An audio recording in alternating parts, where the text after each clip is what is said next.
Hi, welcome to Sabbath School Daily, where we have been studying from this lesson right here, Psalms. This week we've studied from lesson number 5, which has the title, Singing the Lord's Song in a Strange Land, and today is Final Thought Friday. Today's lesson is a well of information, and so I encourage you to go and study your lesson today.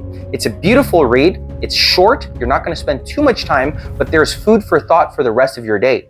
I'd like to read the first 2 paragraphs that go really deep into what we've talked about this week.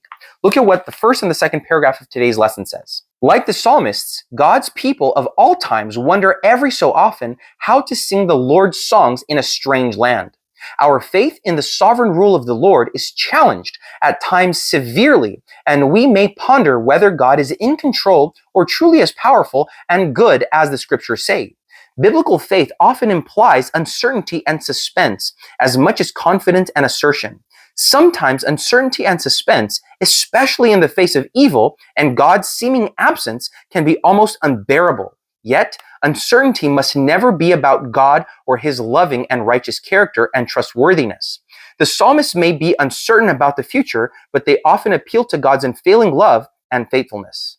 The reality of the deserts of life, of God's silence, is something that happens to everyone. All Christians, all true Christians that have been on this journey for a while, know what it means to pray and have no answer coming from the Lord, or no apparent answer. Just this week, I was giving a Bible study, and the young man that I was studying with asked me, does God answer all prayers? It seems as though there are some prayers that he doesn't answer. So why does he tell us in the New Testament that he will answer all our prayers if we ask it in his name, and if we pray to the Father? The truth, friends, is that God does answer every single question. The only thing is that he doesn't answer it in the way that we imagine him to answer it.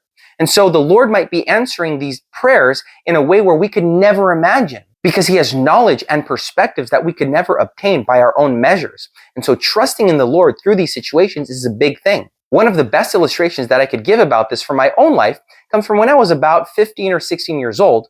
And my sister, Diane, she was dating this young man named Diego for about, I think, 3 years.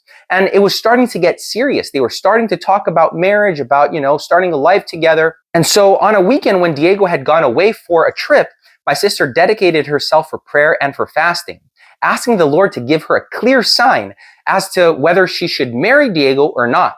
And so after praying and fasting and waking up early in the morning, she asked the Lord for these signs. And the sign was, if she was supposed to marry Diego, when he came back from the trip, he would give her flowers. If she were not supposed to marry him, he would give her chocolate. And so she prayed for those 2 signs. Lord, if I'm supposed to marry him, flowers. If not, chocolate. And that was her prayer for those few days. And look, we prayed for her. I remember hearing her alarm going off in the middle of the night to get up and to pray about that issue. And I would get up and pray for her. I know that my mom and my dad prayed for her. My little brother Michael was praying for her. And so the whole family was praying for my sister for the Lord to reveal to her his will. And sure enough, Diego came back and brought her a present.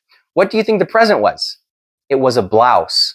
Now I want you to try to imagine how angry my sister was. She was enraged with the Lord that he had not answered her prayer. She had gotten up early to pray. She had fasted. She had read her Bible. She had done everything that she knew what to do for the Lord to reveal to her his will. And yet there was no clear answer. Instead of chocolate, instead of flowers, she got a blouse. What is that supposed to mean?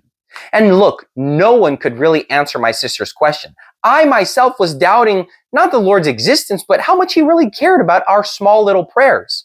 And so this was something that was big in our family's life. My dad couldn't appease her revolt. My mom couldn't appease her revolt. And look, it wasn't about intellectual knowledge. We know that the Lord operates in certain ways and doesn't operate in other ways, but it's the fact that she had tried everything. She had tried to connect with the Lord and she got no clear answer. Now, I don't know what was happening behind the scenes of that situation. I don't know what was happening behind the spiritual background, but I do know that my sister and Diego are happily married today with 2 beautiful children, Enzo and Rafaela. And while God didn't answer the prayer in the way that she wanted, he did so much more. That is the reality here, friends, that while we might not understand the whys of God, we do know that he is in control and that in him, the best outcome is always the certain outcome. Please remember to study your lesson every day. This week's lesson was an amazing study of a topic that is extremely applicable in our everyday life. And so as we study these things, the Lord continues to reveal more and more in how we understand him and in how much we know him. Also, please remember to comment down below. I love hearing from you. And please remember to like, to share, and to subscribe to our videos. We release one every day. And I hope to see you again here tomorrow for another Sabbath School Daily.